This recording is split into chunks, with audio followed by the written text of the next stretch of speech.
बातें करते हम खेतों की और उसके रखवाली की, बाग बगीचा फल फूलों और फसलों की हरियाली की। हम बीजों की बातें करते उत्तम जल संसाधन की, हम तकनीकी बातें करते फसलों के उत्पादन की। हर किसान का सपना सच हो जीवन सुखद बनाने को, गाँव-गाँव के हर आंगन का प्यारा सा ये दर्शन। कृषि दर्शन, कृषि दर्शन, कृषि दर्शन, कृषि दर्शन, कृषि दर्शन, कृषि दर्शन, कृषि दर्शन, कृषि दर्शन। नमस्कार, जोहार। कार्यक्रम कृषि दर्शन में दर्शकों आप सबों का स्वागत है। दर्शकों, सबसे पहले कृषि जगत से जुड़ी हुई खबरें देखेंगे, तो आइए देखते हैं कृषि समाचार। नमस्कार, कृषि समाचार में आपका स्वागत है। मैं हूं दिव्यांशु। आइए देखते हैं आज कृषि समाचार में क्या है खास। बोदी की खेती के लिए करें उन्नत प्रभेद का चयन, मिट्टी की अम्लीयता दूर करने के लिए चूने का भुरकाव करें और प्याज की खेती के लिए अनुशंसित प्रभेद में लगाएं पूसा रेड। अब समाचार विस्तार से। बोदी की खेती करने के लिए उन्नत प्रभेद का चयन करें। लत्तेदार बोदी की खेती के लिए स्वर्णश्वेता, स्वर्णाहरिता का चयन कर सकते हैं। इन प्रभेदों का चयन कर बेहतर उत्पादन लिया जा सकता है। यदि खेत की मिट्टी अम्लीय है और पीएच 5.5 से नीचे है तो चूने का भुरकाव जरूर करें। चूने का भुरकाव 2 से 3 क्विंटल प्रति एकड़ के हिसाब से करें। ध्यान रहे, चूने का भुरकाव बुआई के 1 माह पहले करें।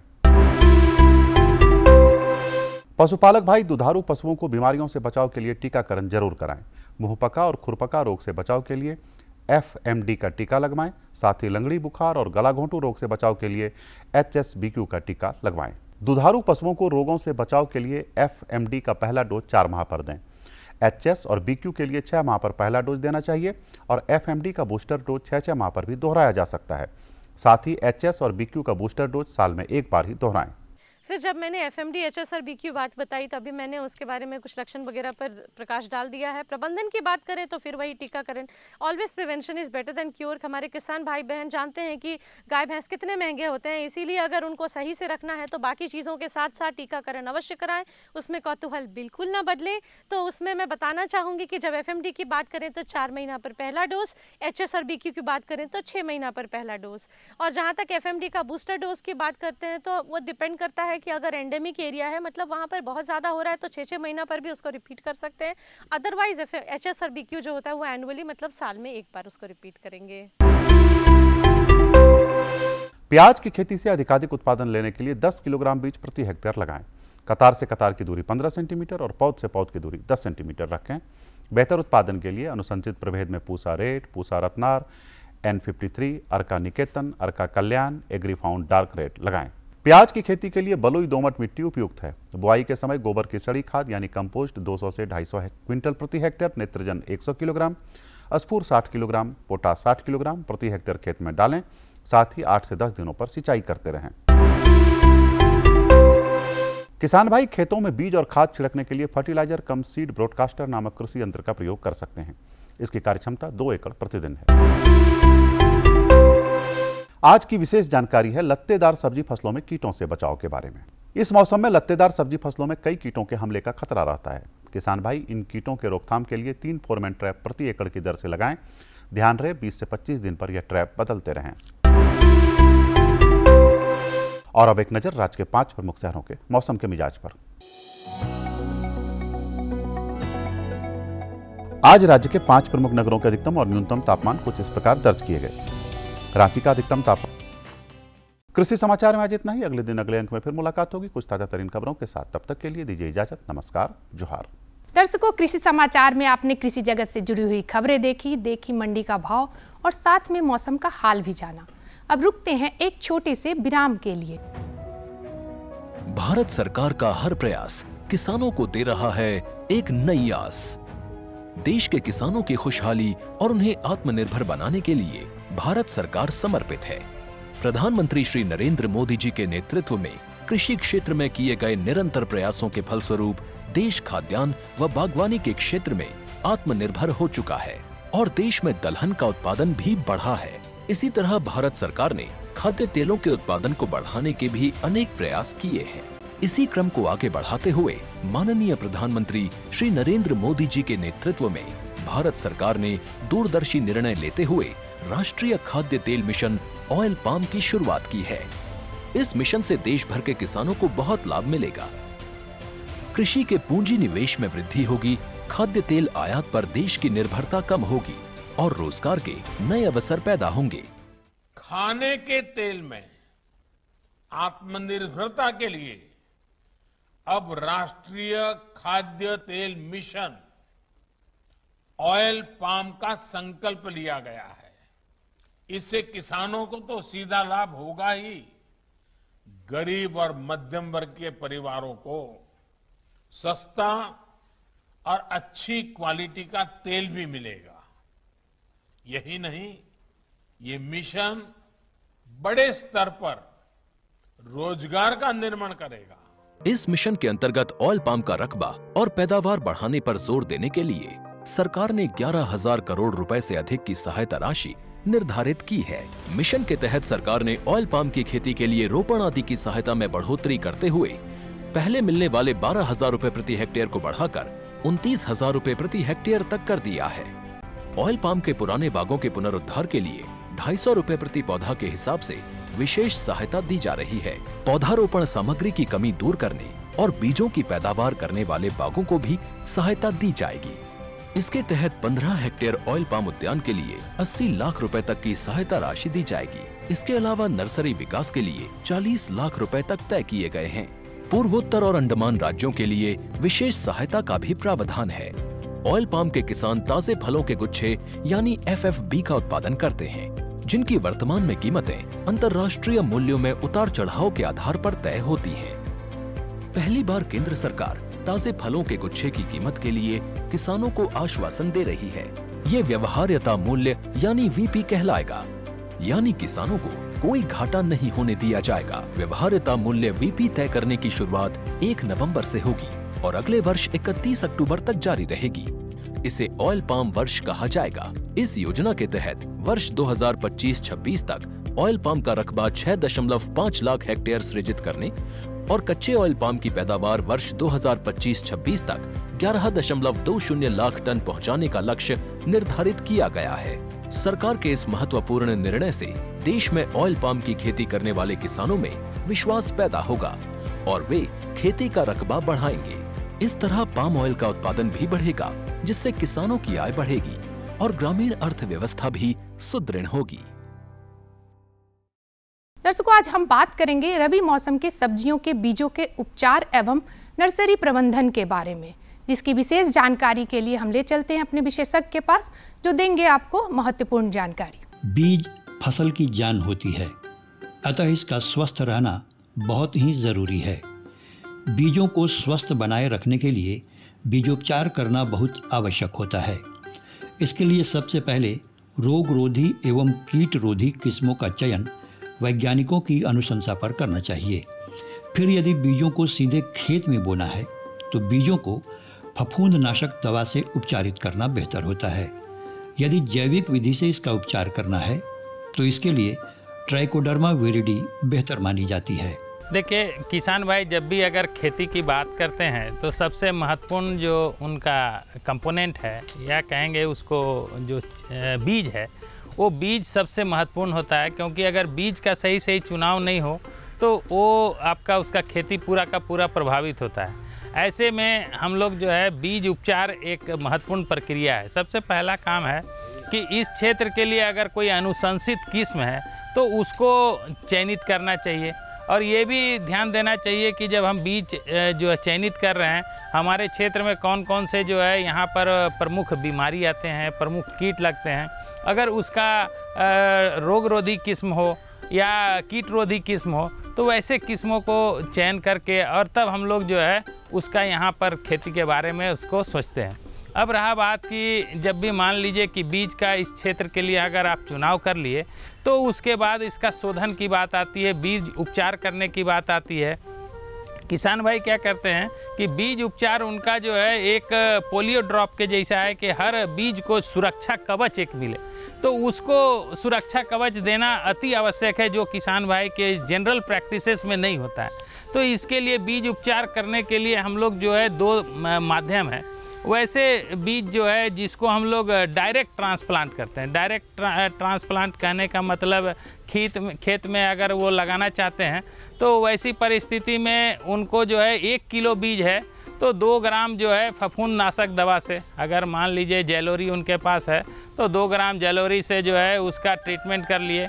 उसके बाद फिर कोशिश करना होगा कि अगर मान लीजिए जैविक कोई आदमी किसान खेती करना चाहता है तो ट्राइकोडर्मा विरिडी से जो है 4 से 5 ग्राम जो है वो पर केजी बीज उसका उपचार कर लिए। रबी के मौसम में सब्जियों की खेती के लिए ऐसी नर्सरी तैयार करनी चाहिए जिसका बेड ज़मीन से 6 इंच ऊपर हो तथा 1 मीटर चौड़ी हो। इसकी लंबाई आवश्यकता अनुसार रखनी चाहिए। इस बेड में नाइट्रोजन युक्त फर्टिलाइज़र का उपयोग नहीं करना चाहिए। इसके लिए कंपोस्ट खाद में ट्राइकोडर्मा विरिडी मिलाकर 1 स्क्वायर मीटर में 12 से 15 किलोग्राम कंपोस्ट का उपयोग करना चाहिए। इसमें 30 से 40 ग्राम पोटास युक्त फर्टिलाइज़र का भी उपयोग करना बेहतर होता है। इसमें फास्फोरस का प्रयोग बिल्कुल कम मात्रा में करना चाहिए। सालों भर होती है लेकिन रबी मौसम तो बहुत महत्वपूर्ण है और बारिश भी अच्छी हुई है, इसीलिए किसान बंधु जो है वो ज़्यादा क्षेत्र में इसकी खेती करेंगे। तो वहाँ पर उनको जो है एक रेज बेड नर्सरी बनानी चाहिए। रेज बेड नर्सरी जो है अगर मान लीजिए किसान बनाते हैं तो रेज बेड कहने का मतलब ज़मीन से 6 इंच ऊपर हो, 1 मीटर चौड़ा हो और लंबा आवश्यकता अनुसार जो भी उनका जो है खेत का क्षेत्रफल हो उसके अनुसार से वो जो है क्या करते हैं कि बेड तैयार करते हैं। और उस बेड में जो है अगर देखना है कि कोशिश करना चाहिए कि किसान बंधु अगर मान लीजिए कि फर्टिलाइज़र की बात करते हैं तो हम लोग इसमें देखते हैं कि नाइट्रोजन युक्त तो बिल्कुल फर्टिलाइज़र तो वहाँ पर नहीं देना चाहिए, क्योंकि जो है नाइट्रोजन देंगे तो पौधा जो है लैंकी ग्रोथ होगा और उसका ग्रोथ के वजह से जो है पौधा का जब जड़ आप वहाँ पर अपरूट करेंगे तो जड़ टूट सकता है और वो नए जगह में एस्टेब्लिश अच्छा नहीं होता है। किसान भाइयों, यदि आपने सॉइल सोलराइजेशन किया है तो ऐसी स्थिति में ट्राइकोडर्मा विरिडी का उपयोग बाद में करना चाहिए। सॉइल सोलराइजेशन के बाद यदि बीज डालना है तो प्रीडोमिनस तथा ट्राइकोडर्मा को कंपोस्ट खाद में मिलाकर उसे बेड में बिखेरना चाहिए। तो इसीलिए कंपोस्ट खाद, केंचुआ खाद हो, कंपोस्ट खाद हो, उसको जो है हम लोग कोशिश करते हैं कि एक अगर स्क्वायर मीटर में आप 12 से 15 किलो आप कंपोस्ट खाद उसमें डालें। उसके बाद जो है ट्राइकोडर्मा विरिडी या हर्जियानम है उसको आप बढ़िया ढंग से जो है मिला करके आप कंपोस्ट खाद में उसके साथ भी मिक्स करें। और अगर पोटास युक्त फर्टिलाइज़र है तो आप 30-40 ग्राम जो है वहाँ पर आप थोड़ा सा 1 स्क्वायर मीटर के लिए वो वहाँ पर 30-40 ग्राम पोटास आप दे सकते हैं, फास्फोरस थोड़ा सा दे सकते हैं। तो ये दोनों दे करके आप वहाँ पर खाद को आप मिला सकते हैं। उसके बाद जो है हम लोग यहाँ पर ज़मीन जो है उसको अगर आपके पास सॉइल सोलराइजेशन करना चाहते हैं तो इसका मेथड थोड़ा सा दूसरा है कि हम लोग उसमें 400 ग्राम करंज खल्ली या नीम का खल्ली है उसमें भी मिला देते हैं। और थोड़ा सा जो है वहाँ पर ये ध्यान रखते हैं कि हम जो है गीला कर देते हैं और एक सफ़ेद पॉलीथीन से ढक करके सील कर देते हैं चारों तरफ। तो जो वहाँ वाष्प बनता है वो वाष्प से जो है क्या होगा कि आपका पूरा का पूरा जो है वो नर्सरी बेड सॉइल सोलराइज हो जाएगा, उसमें किसी तरह का बैक्टीरिया फंगस है वो जो है ख़त्म हो जाता है। किसान भाइयों, बीज की बढ़वार में नर्सरी की अहम भूमिका होती है। अतः जब तक बिचड़े तैयार नहीं हो जाते हैं तब तक नर्सरी पर विशेष ध्यान देने की ज़रूरत होती है।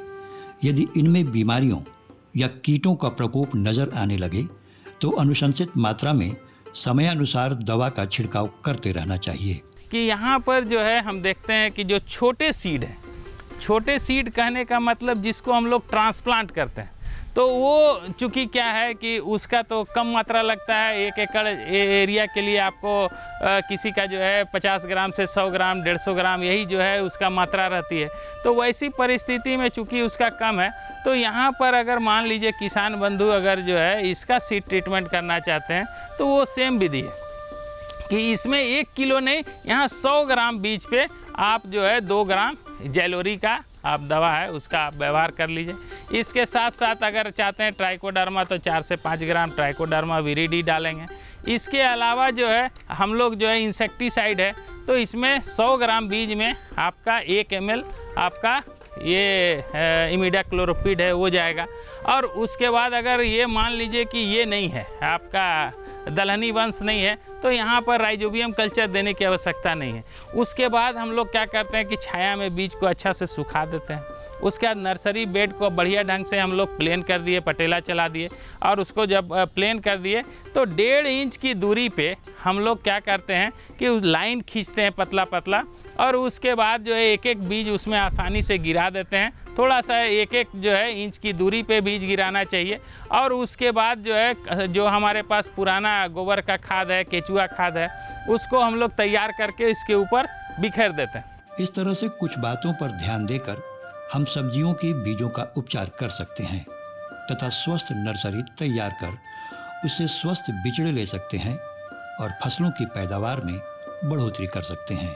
वर्तमान समय में तिलहनी और दलहनी फसल की वैज्ञानिक खेती किस प्रकार से की जाए जिससे कि हमारे किसान भाइयों को अधिक मुनाफा कमा सके।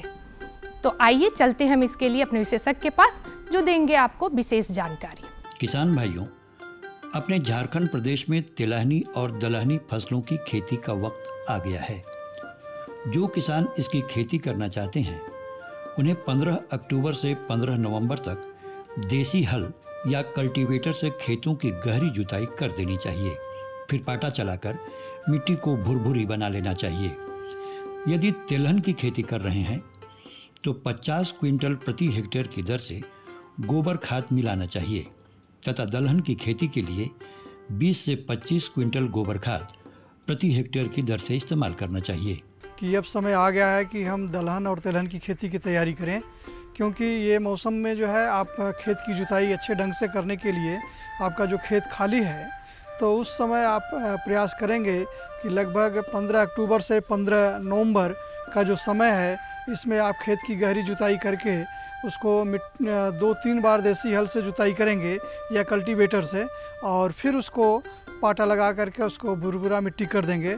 कोशिश करेंगे कि खेत समतल रहना चाहिए और उसमें जो गोबर की खाद देना है लगभग 50 कुंतल ये तिलहन के लिए, सरसों के लिए, तो आप खेत में अच्छी तरह से मिला देंगे। और मिलाने के साथ साथ अगर दलहन है तो वहाँ पर 20 से 25 कुंटल आप जो है कंपोस्ट जो आपके पास खाद है उसको मिलाने का प्रयास करेंगे। और इसमें ये ध्यान रखेंगे कि हमारे क्षेत्र में आजकल ये तिलहन के लिए ज़्यादा क्षेत्र विकसित हो रहा है। ये रांची क्षेत्र लगभग 24,800 हेक्टेयर अर्थात 25,000 हेक्टेयर क्षेत्र में हम जो है सरसों की खेती कर रहे हैं, पिछले साल किए। और दलहन के रूप में हम लोग चना और ये मसूर लेके चलते हैं, तो चना का लगभग आपका 10,000 से 12,000 हेक्टेयर ज़मीन आपका चना में पहुंच रहा है। और मसूर में कम क्षेत्र है, लगभग 2,000 से 3,000 हेक्टेयर ज़मीन के आसपास हमारे रांची क्षेत्र में इसका बढ़ रहा है। किसान भाइयों, दलहन या तिलहन की खेती में बीजों की किस्मों तथा उर्वरकों के प्रयोग पर विशेष ध्यान देने की आवश्यकता है। अपने प्रदेश के लिए दलहन और तिलहन के लिए बहुत सी किस्में उपयुक्त हैं, अतः इनका अपनी ज़रूरत के हिसाब से चयन कर इस्तेमाल करना चाहिए। इसके अलावा उर्वरकों का प्रयोग करते वक्त इनके अनुपात पर विशेष ध्यान देना आवश्यक है। ये ज़िले में जो सरसों खेती हो रही है उसमें अच्छी वेराइटियां जैसे हैं पूसा मस्टर्ड 25, पूसा मस्टर्ड 30, पूसा ये बिरसा मस्टर्ड, बिरसा भाभा सरसों 1, और उसके बाद पूसा बोल्ट, वरुणा, क्रांति और NRCHB 1, ये वेराइटियां जो है बहुत अच्छी हैं। कुछ जगहों पर तोरी की खेती की जाती है, तो तोरी के रूप में PT 303 और तपस्विनी और पांचाली ये वेराइटियां हैं। और पीली सरसों के रूप में हमारे क्षेत्र में राजन सरसों 1, स्वर्णा और NRCHB 1 किया जाता है। और तीसी के रूप में भी कुछ फार्मर लगाते हैं तिलहन के रूप में, जिसमें गरिमा है, साबौर तीसी है, श्वेता है, शेखर है, पार्वती है और रश्मि है। इन चीज़ों को भी ध्यान रखना चाहिए। और साथ साथ इसमें जो उर्वरक की बात होती है, तो सिंचाई के अगर हमारे पास सुविधा है तो वहाँ पर हम सरसों के लिए 80-60-40-20 80 kilogram nitrogen, 60 kilogram phosphorus, 40 kilogram potash, 20 kilogram हम सल्फर प्रयोग करते हैं। किसान भाइयों, दलहन और तिलहन की खेती में बीजों के चयन के बाद उसकी मात्रा का ध्यान रखना बहुत ज़रूरी होता है। सरसों की खेती के लिए 5 से 7 किलोग्राम बीज प्रति हेक्टेयर की दर से लगाया जा सकता है। इसके अलावा तीसी की खेती के लिए 25 किलोग्राम बीज 1 हेक्टेयर के लिए उपयुक्त है। दलहनी फसलों में भी इसी तरह बीजों की मात्रा का ख्याल रखना चाहिए। और अगर बीज का चुनाव करना है तो बीज में लगभग सरसों में 5 किलोग्राम से लेकर के 7 किलोग्राम 8 किलोग्राम तक जाते हैं। 5 किलोग्राम अर्थात मतलब उसको लाइन से लगाएंगे। अगर 7 से 8 किलोग्राम जाते हैं तो उसको छींटा विधि से लगाएंगे। उसी तरह से ये तीसी में भी लगभग आप जो है 25 किलोग्राम प्रति हेक्टेयर की दर से हम प्रयोग करते हैं। तो हमारे क्षेत्र में जो है तीसी को धीरे धीरे अच्छी वैरायटियाँ हैं तो वे चीज़ों को ले आना चाहिए जिससे हमारे यहाँ पर तीसी का उत्पादन बढ़ सके। लेकिन हम सरसों के क्षेत्र में बहुत आगे बढ़े हुए हैं और क्योंकि हम लगभग 24,500 हेक्टेयर ज़मीन पर हम कर रहे हैं, तो हम सबको ये ध्यान में रखना है कि तिलहन में हम आत्मनिर्भर बने। दलहन की जहाँ तक बात है तो दलहन के रूप में हम लोग चना और मसूर लगाते हैं।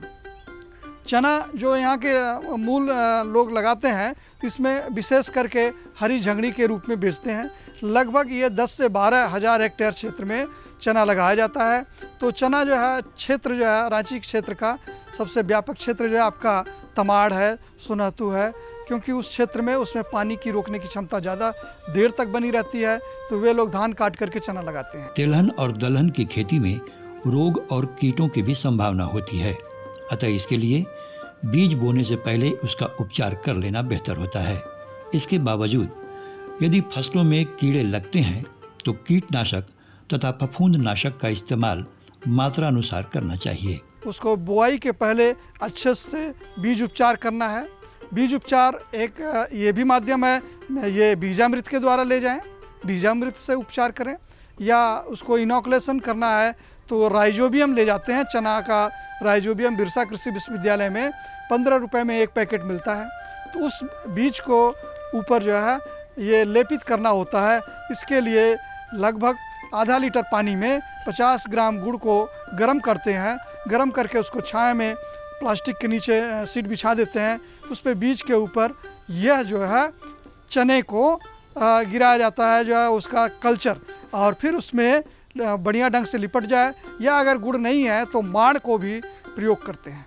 लगभग ये ध्यान रखना है कि हम सभी को जो चना है ये तो उसको साथ ही साथ ये भी देखें अगर उसमें कोई कीड़ा लगता है तो उसमें कीड़े से बचाव के लिए हम लोग को इमिडाक्लोरोपिड का भी प्रयोग कर सकते हैं, या जो है उसमें जो है जो इंसेक्टिसाइड फंगिसाइड का भी प्रयोग किया जाता है।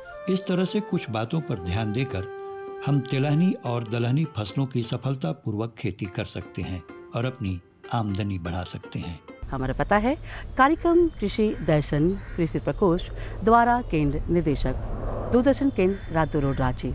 पिन संख्या है 834001। आशा करती हूँ आज का कार्यक्रम आप सबों को पसंद आया होगा। अगले कार्यक्रम में फिर मुलाकात होगी, तब तक के लिए हमें आज्ञा दीजिए। नमस्कार, जोहार।